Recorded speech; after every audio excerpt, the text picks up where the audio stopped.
Hello, I'm Kitty Healy. I'm head of the VMD's AMR Policy and Surveillance team, and today we're releasing our UK Veterinary Antibiotic Resistance and Sales Surveillance Report covering 2019 data, and I'm going to spend a little bit of time taking you through some of the key findings of that report in this presentation. Before I get into the substance of the data, though, the first thing to do really is to set some of the context around what we do in the UK on AMR. And this is really set out in two key strategic documents. The first one on the left here is the 2019 to 2024 UK 5-year National Action Plan. So this is a plan that covers not just England, but the whole of the UK, not just animals, but the whole One Health spectrum of action on AMR in humans, in animals, big and small, in the environment, in food, and not just our actions nationally, but also our aspirations for action internationally too. And the longer term context is set in the UK's 20-year vision for AMR, which is the document that you can see on the bottom right. And that really sets into context the fact that AMR is something which there is no quick fix for. There is no solution to AMR. It is a question of mitigating the risk and managing this over the long term. But after that very brief scene setting, here we are straight into the substance of the data. And this first slide tells you what we've seen over the last 5 years. So 2014 is our historical baseline year. It's the year that we used for setting our first target, which you'll be able to see on the graph in a couple of slides. And you can see that we've had some really significant drops in use of antibiotics in food-producing animals, or this, I should say, this shows the sales of antibiotics destined for use in food-producing animals in the UK over the last 5 years. And so this represents over 50% reduction between 2014 and 2018. And the bar on the right-hand side that has just popped up is this year's result. And so what you see here is an increase of 1.5 milligrams per kilogram, which really represents, I think you can see in this graph, it's a very slight increase. But when you look at the last 3 years, including the 2019 result, I think what you can see is essentially a levelling off of those large increases that we started to see from 2015 onwards.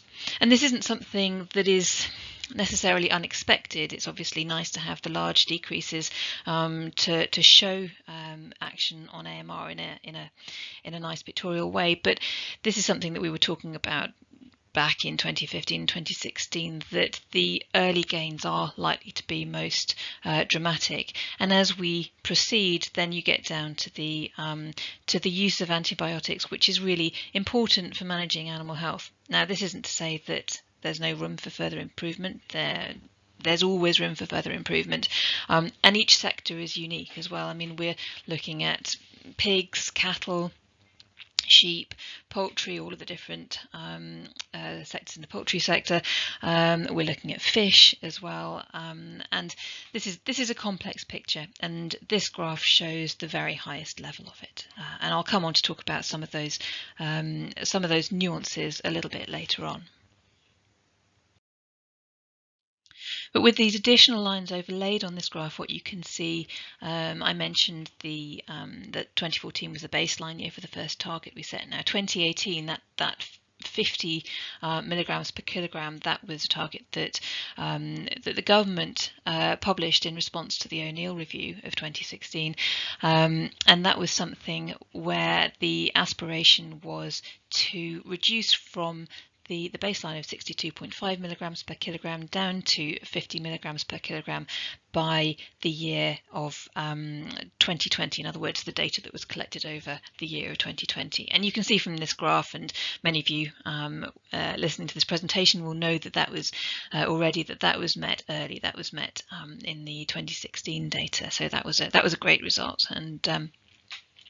And then you have the next line, which is on 30 milligrams per kilogram, and we've labelled that here as the 2020 target. Now, what that represents is the cumulative reduction that would be achieved by achieving all of the targets that were set by the livestock sectors themselves this time around, not the government, in the Targets Task Force, which is chaired by the Responsible Use of Medicines in Agriculture Alliance, or RUMA, and you can see here that, and I think that we mentioned this last year, you can see here that that target was actually met last year, so that was met based on 2018 data.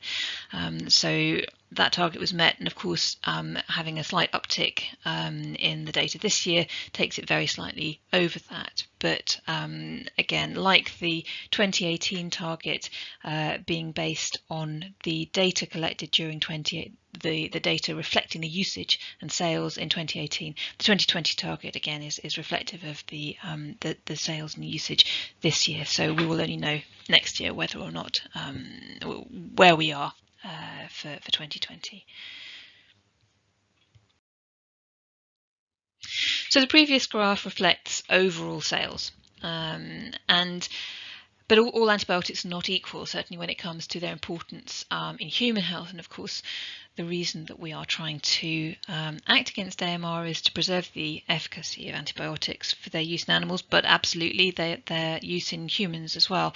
And we're very mindful of the importance of certain classes of antibiotics for their use in human medicines, and we call those highest priority critically important antibiotics according to criteria that have been set by the World Health Organization, and then subsequently more regionally looking at the epidemiological situation in Europe. So what we have here is a little bit of a complicated slide, so just to talk you through it slightly, what we have is time going from left to right. So we're looking at a 5-year period here, 2015 and going through to 2019, and with the very last group of boxes going vertically, giving a comparison to that first year.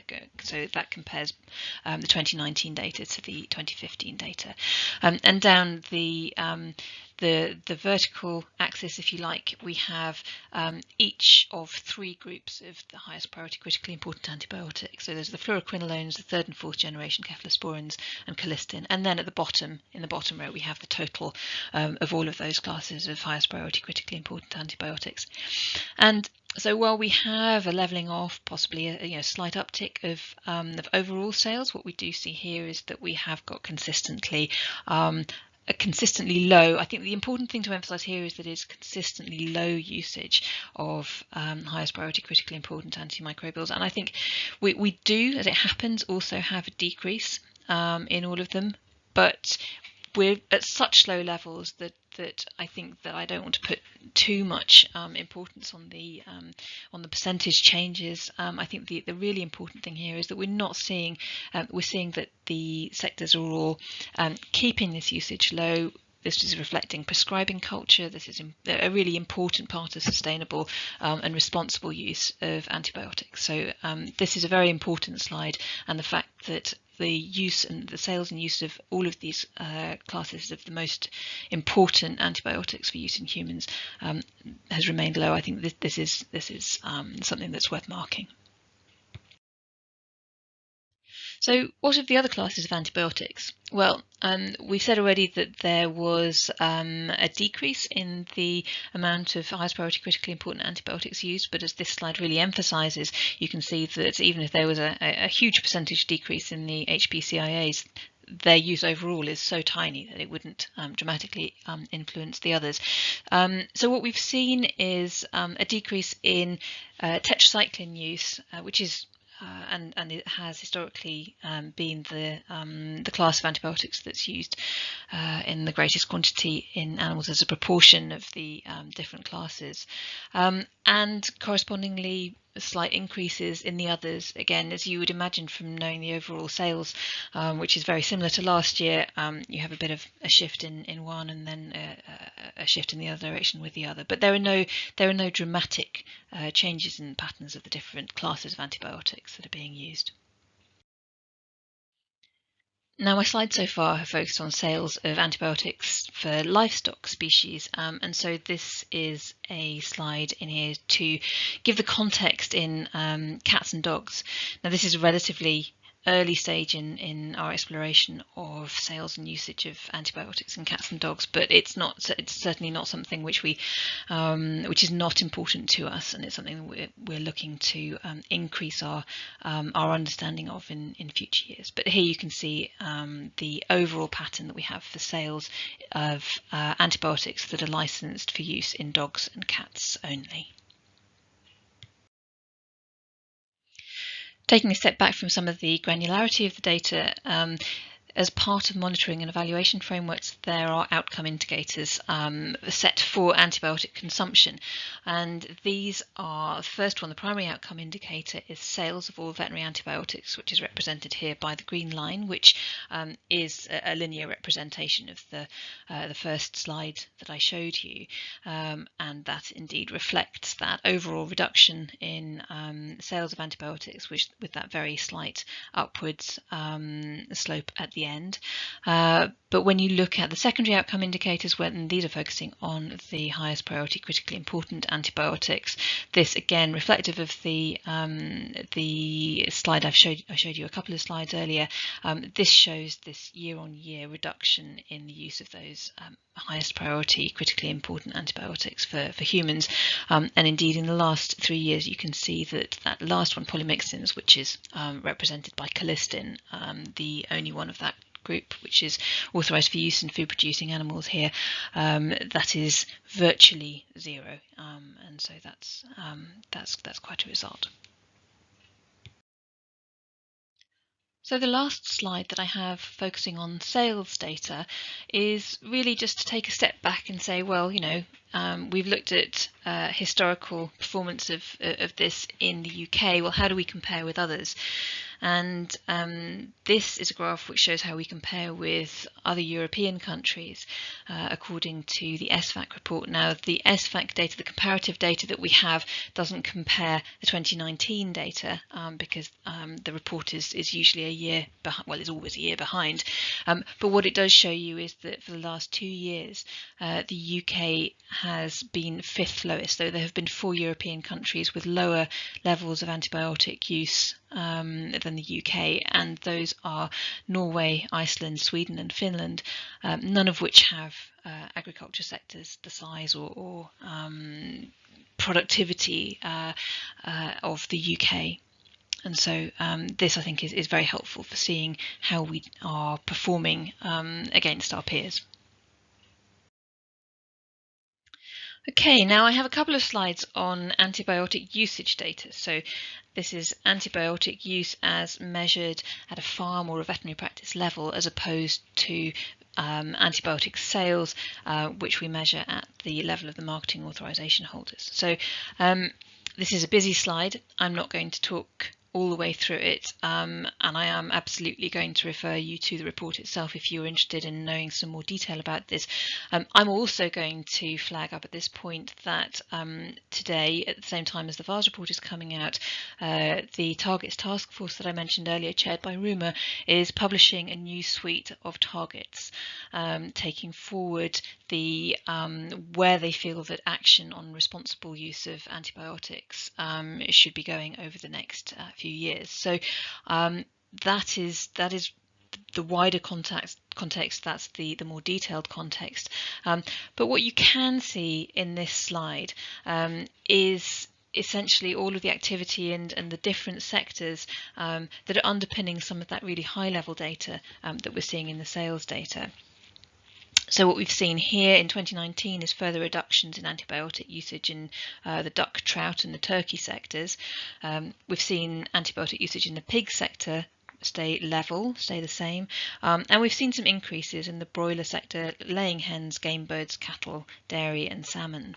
Now you can see on the right hand column, the most right hand column here, this is a 1 year change, and so you can see here that actually there are some arrows upwards and there are some arrows downwards, and of course the pigs, which are zero change, but none of them are huge ups or downs. These are relatively small changes, and again that is consistent with what we're seeing in that high level sales graph, which is a little bit of an increase here, a little bit of a decrease here, but overall things are staying much more consistent with the last 2 years. We're not any longer seeing those really big changes, those really big reductions, and indeed that it's consistent with things, the reductions being harder to find. And we absolutely know that the reductions will not continue indefinitely. We don't want them to continue indefinitely, because this is not a race to zero use of antibiotics. This is a race to best practice responsible use of antibiotics in animals, so that animals that need antibiotics get antibiotics, but that those which don't need them don't get them.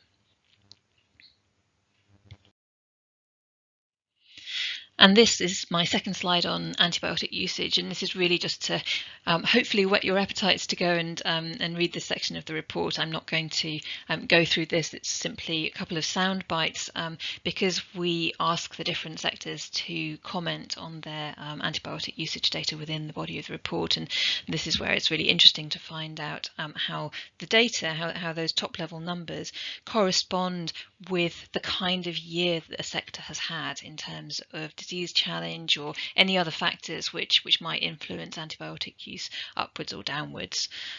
So please do go and have a look at this report, and as I said, do look out the Targets Task Force report, which is coming out today as well. Okay, so moving on from sales and usage now to resistance, which is always a complicated part of the report, but of course it's the crucial part of the report as well, because everything that we're aiming to do with reducing unnecessary use of antibiotics is to preserve the efficacy, to reduce the resistance to antibiotics in the bacteria in animals. So I'm going to focus here on, we've got two surveillance programs. We've got the harmonized monitoring of AMR, which is an epidemiologically structured monitoring program, which is designed to ensure that the samples collected are representative of the UK situation. And we've also got the clinical surveillance part of the report as well. Now, I'm not going to dwell on, I haven't got any specific slides on the clinical surveillance, so all I will say there is that it indicates that levels of AMR in veterinary and zoonotic pathogens measured from clinical investigations have remained fairly stable over the reporting period. But I would say if you are interested in more details on that, do go and have a look at the report itself. But I find it more helpful to focus on the harmonised monitoring of AMR, simply because it does have that representative picture and that rigour behind the way the monitoring is structured. So what does this slide represent? Okay, so we've got on the left hand side, we've got two columns there, and we're looking at resistance in E. coli. Well, the whole slide is looking at E. coli. It's not the only thing that's measured, but it's one of the important ones, and it gives us a good idea of trends. So E. coli is monitored as a commensal, as an indicator bacteria, not because it's a zoonotic pathogen, although of course it can be, but this is not its role in this monitoring. So what we see here, if you look on the left hand side, going from top to bottom, looking at 2015, 2017, 2019, because this harmonised monitoring is done in pigs on alternate years, with excuse me, the intervening years being looking at poultry. So if you look in the first column, if you like, to third generation cephalosporins, you see actually we do for the first time in 2019 see a very low occurrence of resistance to third generation cephalosporins, which of course we would prefer not to see. But in context, this is actually very consistent. It's still at the low end. It's very consistent with other countries in Europe. It's certainly not a dramatic outlier. So we will keep an eye on this, and of course maintain all of the engagement with the pig sector on highest priority critically important antibiotics. But again, if you look back at the earlier slides, you'll have seen that the pig sector in fact has incredibly low use of highest priority critically important antibiotics, and so that they are doing everything that they can to reduce the pressure on development of resistance in this class. Then if you look at the next column down, so this is looking at fluoroquinolones, another highest priority critically important antibiotic, you'll see that this went up a little last year, has come down again this year, so I think overall this represents a fairly stable, very low level of resistance to fluoroquinolones in E. coli isolated from pigs. Looking at the third column along, carbapenem resistance in E. coli. Now, carbapenems, as many of you listening will know, are not authorised for use in animals in the UK, and certainly it's reassuring to see a continued zero level of resistance in E. coli. And then on the right-hand side, extended spectrum beta-lactamase producing E. coli. We're seeing what does seem to be, excuse me, a gradual decreasing trend over the last 3 years. So of course we'll have to see how that goes, but that's certainly encouraging.